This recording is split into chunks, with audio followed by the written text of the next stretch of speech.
पूजपा स्वामी की जय। आचे भगवान गुरु विशुद्ध सागर जी महाराज की जय। बोले तीन कमनो कोटि मुनिराजों की। बोले प्रसन्न सागर जी गुरुदेव की जय। नमस्ते गुरुदेव। यहाँ पे गाथा नंबर 29 में जो है बता रहे हैं कि देह के धर्म को आत्मा का धर्म नहीं मान लेना। इन अवस्थाओं को सहज रूप से जानो, देखो, समझो और जाने दो। इनमें ज़्यादा उलझोगे तो तुम अपना नाश कर लोगे। इसी बात को यहाँ पे बता रहे हैं। ना मे मृत्यु कुतो भीति, ना मे मृत्यु कुतो भीति, ना मे व्याधि कुतो व्यथा, ना मे व्याधि कुतो व्यथा, ना हम बालो न वृद्धो हम, ना हम बालो न वृद्धो हम, न युवेतानि पुद्गले, ना युवेतानि पुद्गले। पढ़ो एक साथ। न मे मृत्यु कुतो भीति, न मे व्याधि कुतो व्यथा, न हम बालो न वृद्धो हम, न युवेतानि पुद्गले। न मैं मृत्यु, मेरी मृत्यु नहीं है। फिर शोक किस बात के लिए करते हो जब मृत्यु होती ही नहीं है तो? कुतो भीति, फिर डरना क्यों है? जहाँ डर है वहाँ मरण है। कहते ना, जो डरा सो मरा, और जो निडर रहा वो अमर हो गया। इसे डर किस बात का है? जिसको मरना है वो तो मरेगा ही सही, और जिसको नहीं मरना है वो नहीं मरेगा। फिर डर किस बात का? ये संसार की अवस्थाएं हैं, ये पुद्गल की अवस्था है। वो तो पूरन गरन होती हैं, होएंगी। उनका कार्य वो कर रही हैं। तुम क्यों बीच में पड़ रहे हो उनके बीच में? जैसे जो है उगते हुए सूर्य को नहीं देखा क्या कभी? प्रातः की बेरा में आप उगते हुए सूर्य को देखो, फिर मध्याह्न की बेरा में उसके प्रचंड तेज को देखो, और शाम के टाइम ढलते हुए सूर्य को देखो। तीन अवस्थाएं तो हमें सूर्य की आज ही नजर आ रही हैं। ऐसे ही ये जीव जो है संसार अवस्था में पैदा होता है, युवा होता है, मर जाता है। एक समय देखो सनत कुमार चक्रवर्ती को, कि सनत कुमार चक्रवर्ती देवों में जिनकी चर्चा चल रही हो कि पृथ्वी लोक पर सबसे ज़्यादा सुंदर रूपवान कौन है, तो कहने लगे सनत चक्रवर्ती है। उस जैसा रूप किसी का नहीं है। दो देव जो है परीक्षा लेने आ गए। परीक्षा लेना बहुत सरल है। भले ही का चाहे पढ़ा हो चाहे नहीं लिख पढ़ा हो, लिखा हो चाहे नहीं लिखा हो, लेकिन परीक्षा लेना सबकी इच्छा होती है कि परीक्षा लेंगे हम। अरे परीक्षा भी तब ली जाती जब स्वयं अभ्यास हो किसी चीज का। और अभ्यास किया नहीं, परीक्षा लेने चाहिए। खुद तो अज्ञानी है, उनकी परीक्षा लेने चले जाए। तो परीक्षा लेने चले गए, और वो जो चक्रवर्ती था वह अखाड़े में जो है कुश्ती का अभ्यास कर रहा था। उस समय जब उन देवों ने देखा धूली धूसरित शरीर को, ओ देखते ही साथ रह गए। क्या रूपवान है, जो मैंने सुना था सारे परमाणु ऐसा लगता है कि इन्हीं के पास आ गए हैं। जैसे ही सनत चक्रवर्ती अखाड़े से निकलता है और देखता है कि देव लोग मुझे देखने आए हैं, अहंकार आ गया। मनुष्यों में अहंकार बहुत होता है। देवों में लोभ कसाय, मनुष्यों में अहंकार, और त्रियंचों में मायाचारी और क्रोध कसाय बहुत होते नारकियों में। अभी तो मैं जो हूं धूल से धूसित हूं। अभी तुमने देखा क्या है तुमने मेरे को? जब मेरा श्रृंगार होगा, जब मैं सजूंगा, तब देखना मेरा। और जैसे ही नहा धो के आते हैं और श्रृंगार करके आते हैं, अब जो है देव लोग नीचे मुख कर लेते हैं कि अहो ये मनुष्य की क्षण भंगुरता देखो।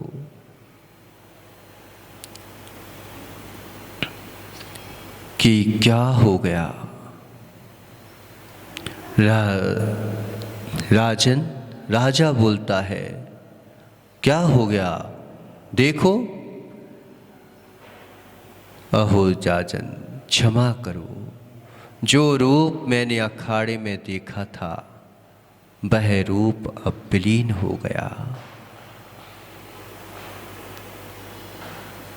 तुम्हें लग रहा है कि मैं जो हूँ इस रूप को सजाने में कितने कितने पाउडर, कितने कितनी क्रीमें, कितने कितने जो है जीवों के कलेवर लगा देते हैं अपन। जो मिटने वाला है उसके पीछे सब कुछ कर लेते हैं, जो शाश्वत है उसको ध्यान ही नहीं देते। राजन ने जैसे ही उसको बोला, देवों ने, कि जो रूप मैंने आपका देखा था अब नहीं बचा राजन। सब लोग कहने लगे, सभासद मंत्री क्या बोल रहे हो तुम, अब देखो राजा का रूप। कहने लगे कि एक जो है गिलास भरा, उसमें जो है एक पत्ती डाली और उसमें से एक बूंद पानी निकाल दी। कहने खाली हुआ क्या नहीं हुआ?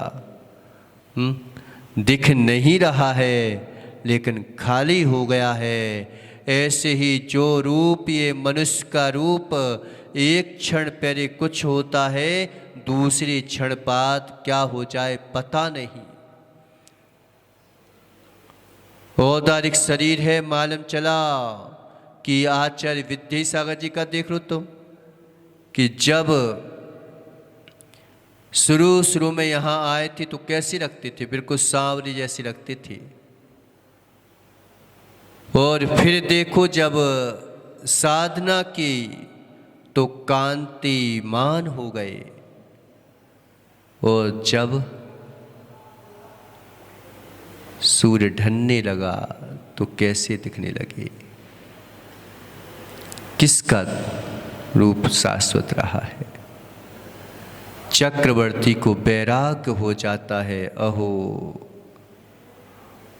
अभी तक जो रूप पर रीझते थे और देखो दूसरे क्षण में उसी शरीर में कोढ़ हो गया, कोढ़।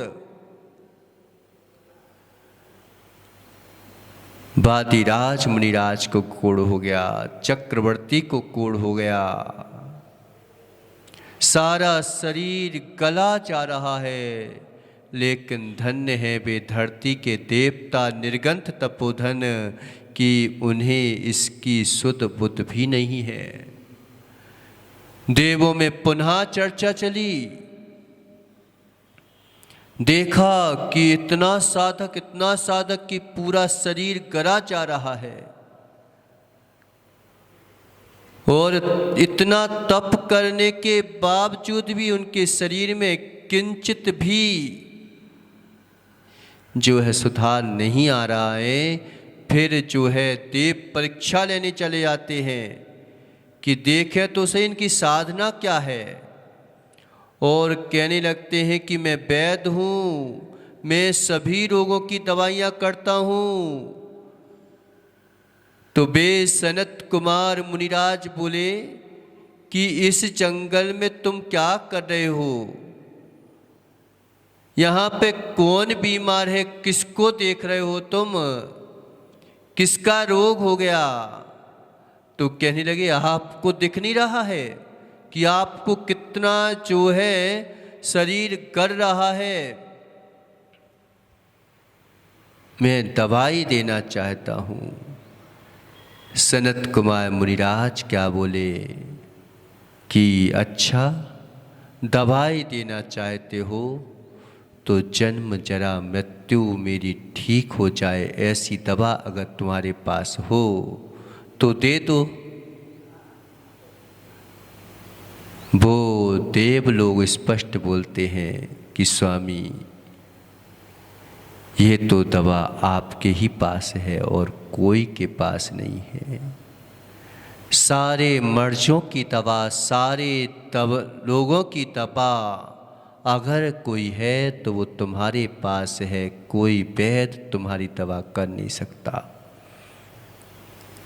माँ तुम्हारे शरीर को ठीक कर सकता है, लेकिन वो भी कब, जब तुम्हारा आयु कर्म है और सहायता अगर काम कर रही है तो फिर दवाइयाँ काम कर जाएंगी, और अगर सहायता नहीं है, असाता का उदय चल रहा है, आयु कर्म क्षीण होने वाला है, कोई किसी की सहायता नहीं कर पाता। ना मैं मृत्यु कुतो भीति, मेरी मृत्यु ही नहीं है तो भय किस बात का, कौन मेरे को मार देगा। जो मरने वाला था उसी को मार पाएगा, जिसको तू भी नहीं बचा सकता था उसी को तो उसने मार दिया। तो भय किस बात का, इसी बात का भय लगा हुआ है कि कहीं चले गए कि उसने निपटा दिया मेरे को तो।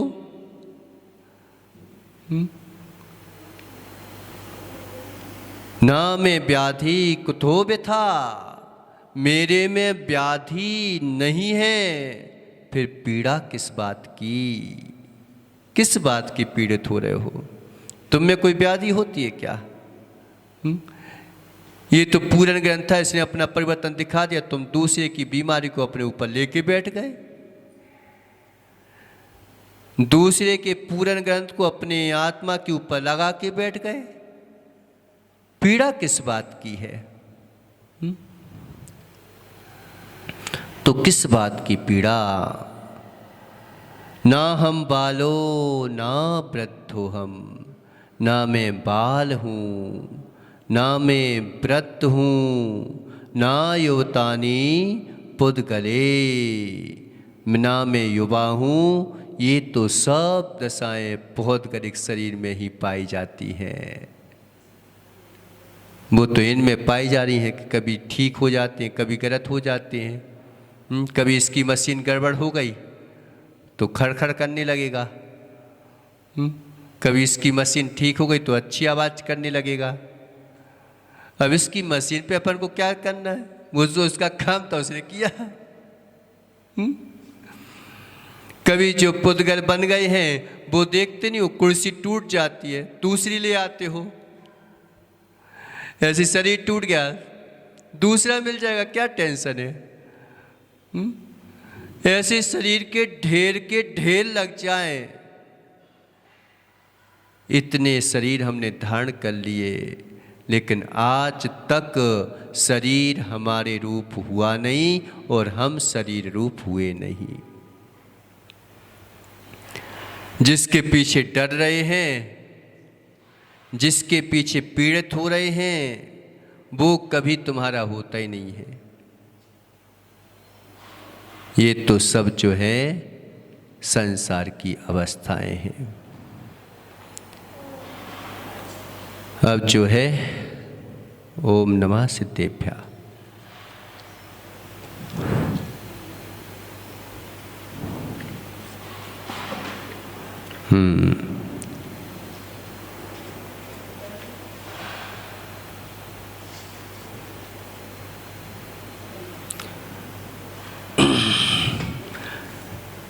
अष्ट प्रातिहार्य है ना। कौन कौन से होते हैं अष्ट प्रातिहार्य? किसी को पता है? 8 प्रातिहार्य कौन कौन से होते हैं? जल्दी बताओ। कहाँ कहाँ होते हैं? कुछ तो होंगे याद। आधे भी बता दो, क्या टाइम जाता है अपना।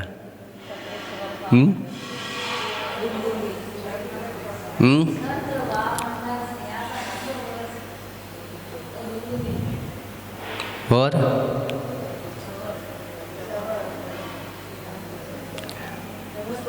जो दुअर्ष बरसाते होते हो तुम, दिव्य तो नहीं। जे कौन के कृत होते हैं? देवकृत होते हैं।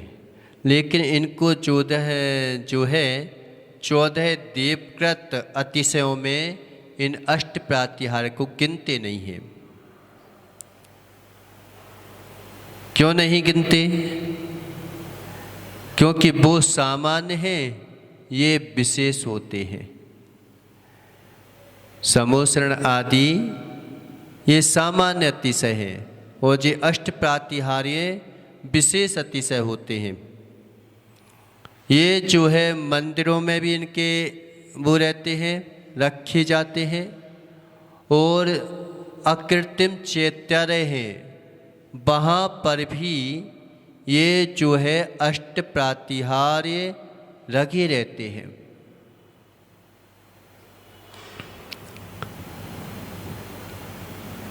तो अष्ट प्रातिहार्य क्या है, उनका प्रयोग क्या है? इनका जो है प्रयोग अतिशय विशेष प्रतीक है। समोसरण हो, गंधकुटी हो, सभी जगह ये अष्ट प्रातिहार्य अरहंत की प्रतिमा के सामने होते हैं और विशेष पुण्य की प्राप्ति इनसे होती है अष्ट प्रातिहार्य से। मात्र जहाँ पर सिद्ध भगवान की मूर्तियाँ होती हैं उनके अष्ट प्रातिहार्य नहीं होते। अरहंत भगवान की प्रतिमाओं में ही अष्ट प्रातिहार्य होते हैं। अकृत्रिम चैत्यालयों में विराजमान जिन बिंब अरहंत परमेष्टि के हैं या सिद्ध के हैं? क्यों?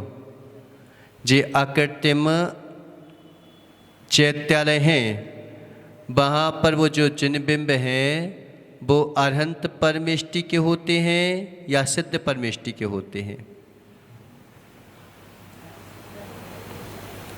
किसके होते हैं?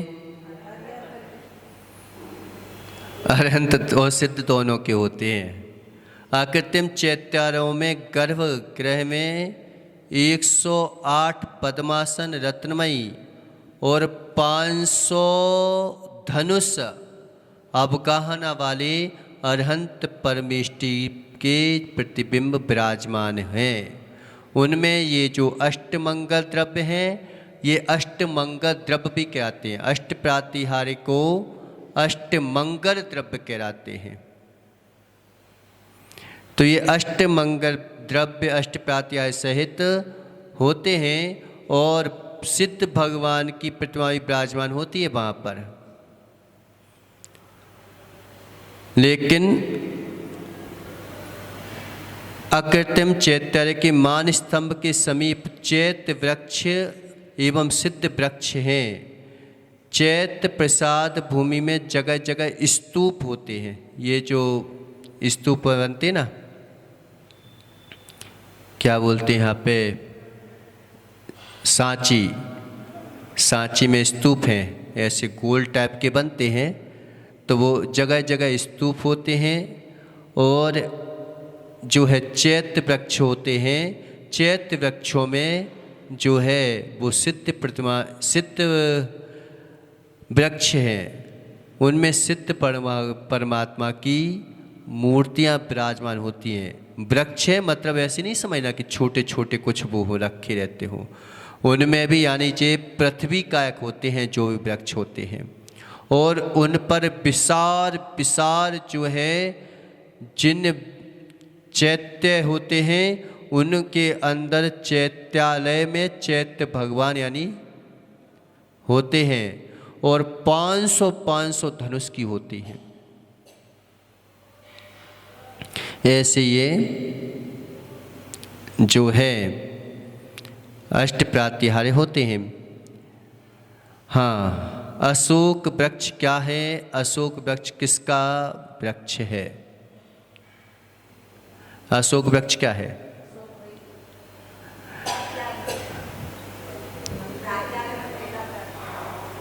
वो तो है प्रातिहार्य, लेकिन ये होता क्या है?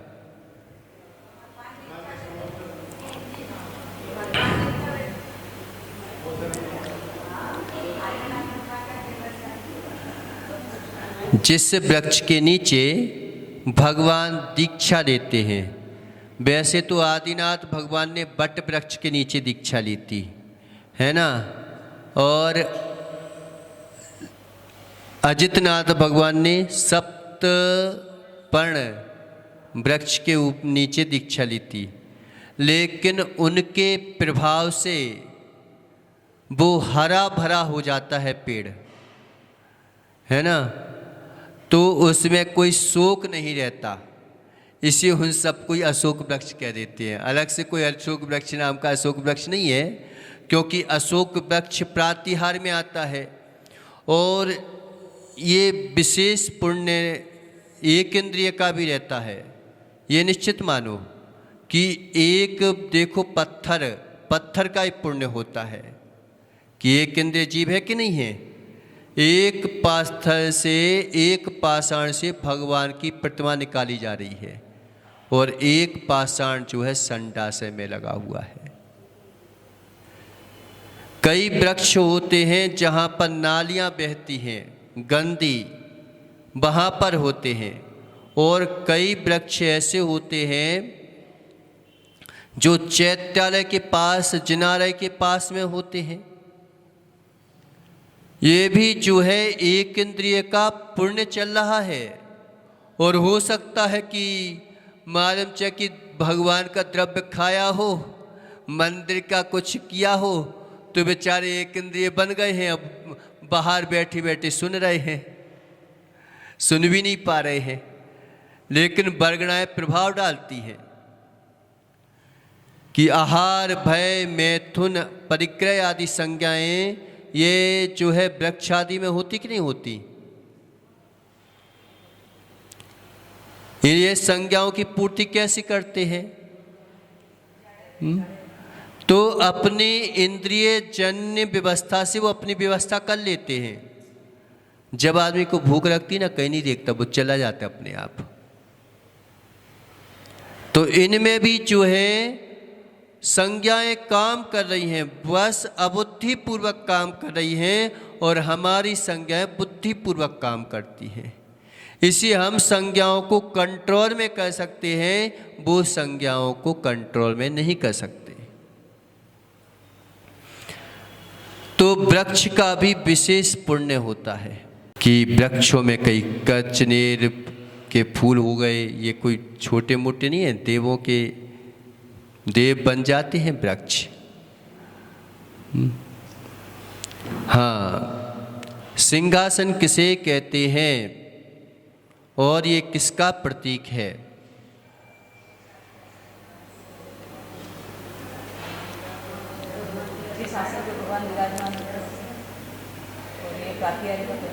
भगवान का इस सिंहासन पर विराजमान होते हैं।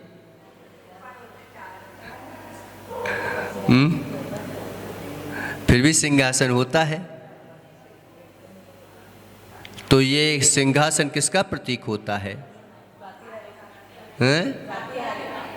अरे प्रातिहार्य तो है, लेकिन ये प्रतीक किसका है? जैसे अशोक वृक्ष है, जिसको देखने से सारे शोक दूर हो जाते हैं, हरा भरा रहता है। ऐसी भगवान के बिंब को देख करके सारे शोक नष्ट हो जाते हैं। तो ऐसे ही सिंहासन किसे कहते हैं, वह किसका प्रतीक है?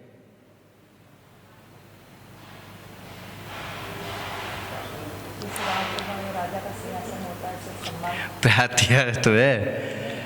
चलो, उत्कृष्ट आसन, ऊंचा आसन, वो कहता है सिंहासन। जैसे सिंह निर्भय होता है, स्वावलंबी होता है, स्वाधीन होता है ना, वो किसी के ऊपर डिपेंड नहीं रहता सिंह। ऐसे ही ये जो है किसी के ऊपर डिपेंड नहीं रहते, किसी की उनको इच्छा नहीं है ना। और कसायों के ऊपर, वासनाओं के ऊपर, सबसे ऊपर जो है मिथ्यात आदि से भी बहुत ऊंचे उठ चुके हैं।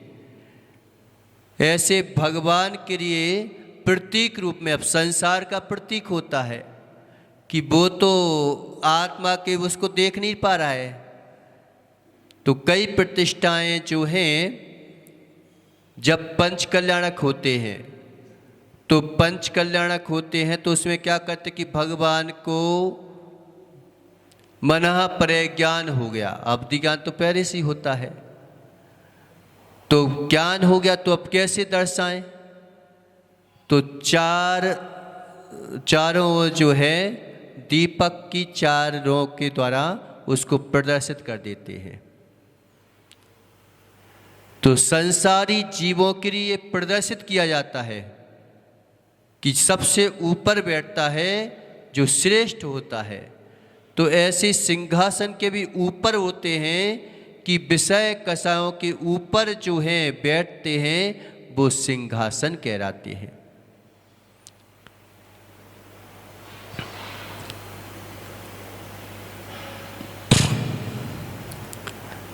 छत्र किसे कहते हैं, किसका प्रतीक है? 3 छत्र क्यों लगाए जाते हैं और ये कौन लगाता है 3 छत्र?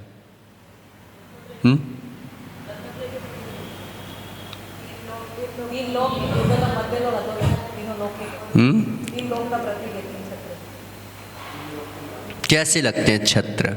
सबसे बड़ा ऊपर, फिर मध्यम, फिर छोटा। सबसे बड़ा ऊपर, फिर मध्यम, फिर छोटा। छोटा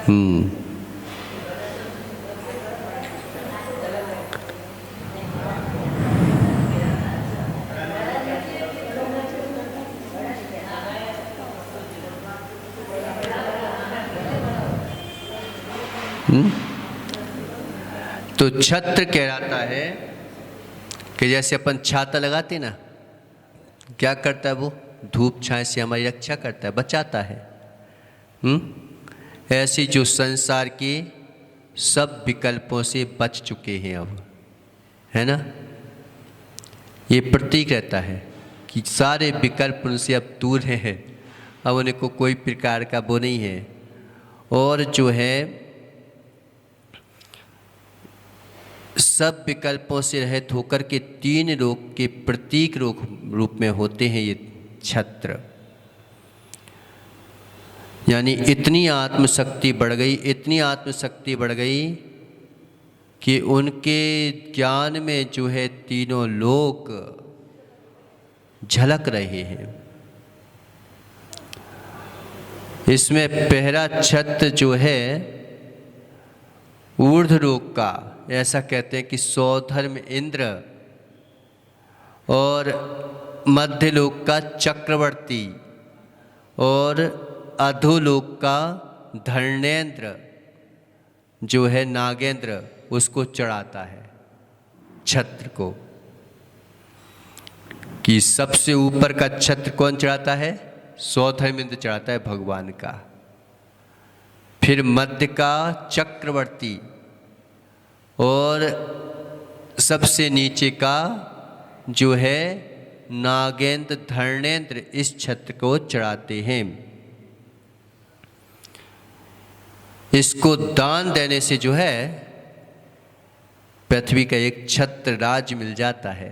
कहते ना एक छत्र राज, एक छत के नीचे राज करो तो एक छत्र राज होता है। जो इसकी एक छत्र छिन जाती है वो एक छत्र भी राज नहीं कर पाता। कितने बज गए दिखाएं, समझ में नहीं आ रही मेरे को तो।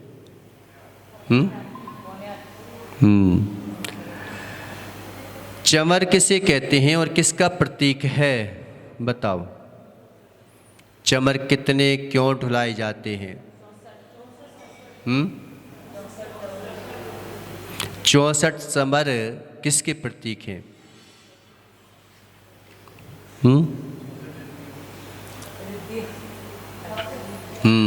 64 रिद्धि के प्रतीक हैं। और ये क्यों ढुलाए जाते हैं?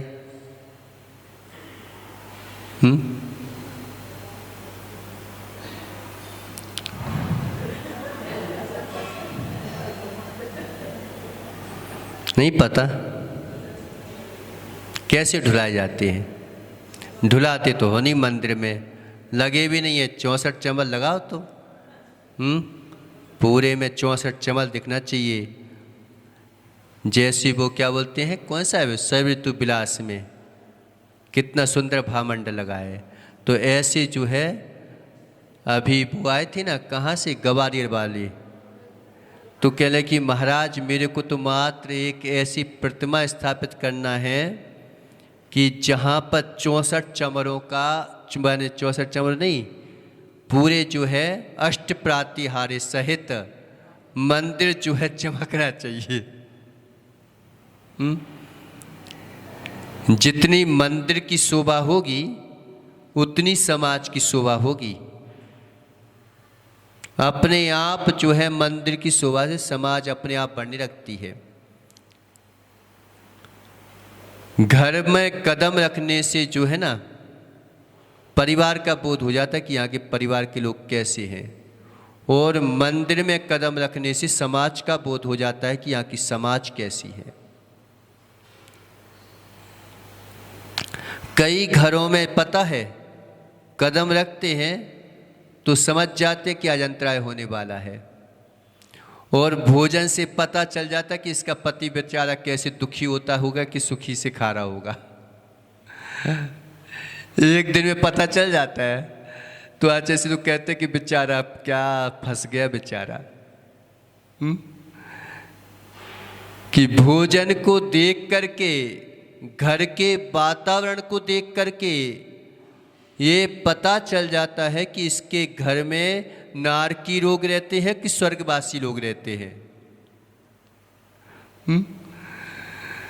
कि जहाँ से रोज सुबह से मालूम चले कि चिक चिक पिक पिक की आवाज आ रही हो तो समझ लेना बेचारे। धीरे से दीपक भैया लिख के आ जाना कि नारकी, लेकिन धीरे से लिखना है कि नारकी घर है। तो कह अरे मनुष्य है, तो अरे भाई कह रहे अभी से संस्कार डाल रहे हो ना तुम। संस्कार कि या तो तुम नरक से आए होगे तो बेचारे संस्कार पड़े हैं, या फिर जो है जाने की तैयारी कर रहे होगे, इसे संस्कार डाल रहे होगे। कि रोज सुबह से उठ करके और मालूम चले कि मंदिर तो नहीं आ पा रहे हैं और उनके लिए फुर्सत नहीं हो, मालूम चले कि सुबह से क्या कर रहे हैं। कहीं देवी से, कहीं बेटे से, कहीं कछु से, कहीं कुछ से क्या करेंगे। तो धीरे से लिख के आ जाना सुरेश भैया कि जैसे छाया निवास लिखते हो, क्या क्या निवास लिखते हो? सिद्ध निवास, ऐसे कहते नारकियों का निवास। और जहां पर सुबह से बढ़िया आवाज आ रही हो कि चलो मंदिर चलें, तो समझ लेना कि ये बेचारे स्वर्गवासियों का है, कि हो सकता है अब स्वर्ग में जाने की तैयारी कर रहे हैं। तो मंदिर में कदम रखने से जो है पूरी समाज का बोध हो जाता है कि यहाँ की समाज कैसी है, कितनी धर्मात्मा है। बुंदेलखंड में जाओ पूरे मंदिर भरे मिलते हैं, छोटे से लेकर के बड़ा तक जो है पूरे लोग जो है अभिषेक करते मिलते हैं।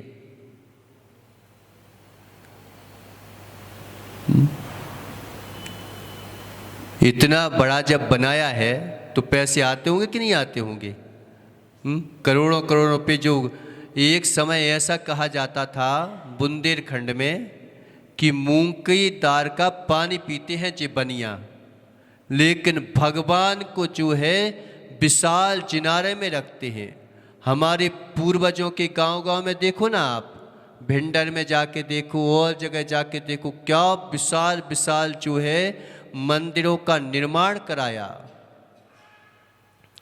कि उन्होंने ये प्रतीक है कि अपने आप को भोगों में ही मात नहीं लगाया, उन्होंने जो है जिन बिंब जिन धर्म की प्रभावना की है।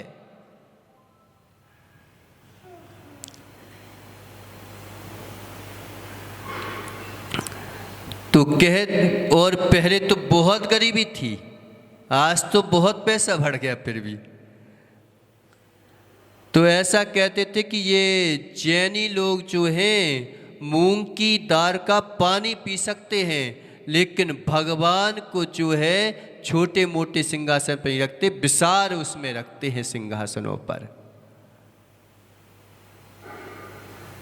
तो आज ये देखो तुम कि अपने आप पता नहीं चलता हमें अतिशय क्या होता है, लेकिन करोड़ों करोड़ रुपए दान देते हैं, करोड़ों करोड़ रुपए आ रहे हैं। आदमी पता 1 करोड़ भी रुपए देगा दीपक भैया, जब उसके पास अरबों रुपए होंगे तब करोड़ों रुपए देगा वो।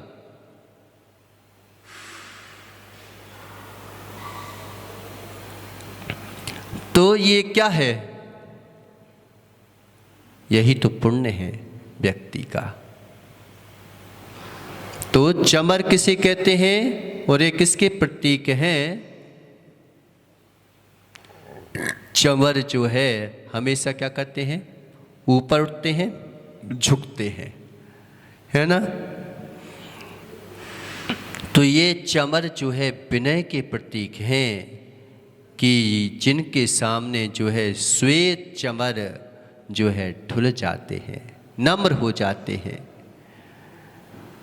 तो जिस झुकने की शिक्षा देते हैं और 64 रिद्धियां जिनके चरणों में रोटती हो। हम एक भूतनी को सिद्ध करने में लगे रहते हैं कि एक भूत सिद्ध हो जाए, भूतनी सिद्ध हो जाए।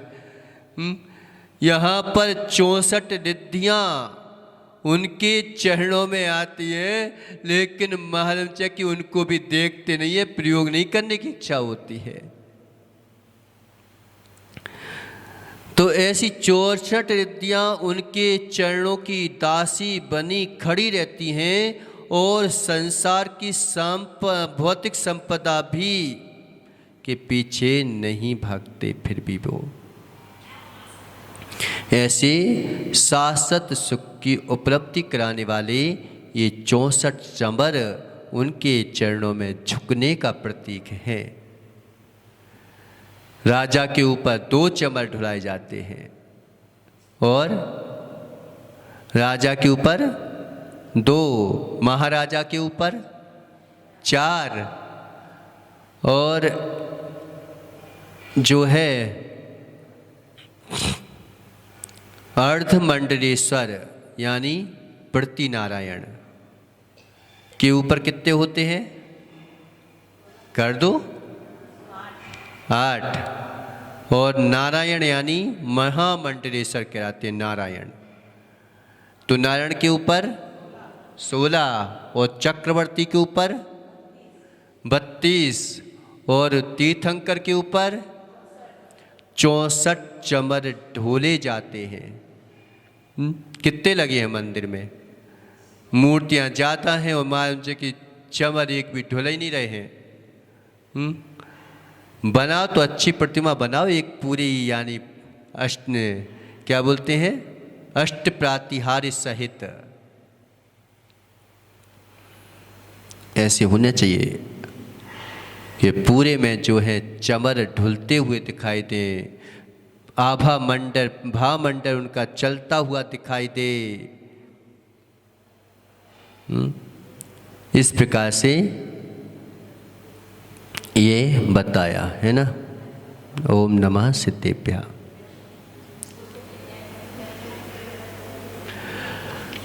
पंच परमेष्टि भगवान की।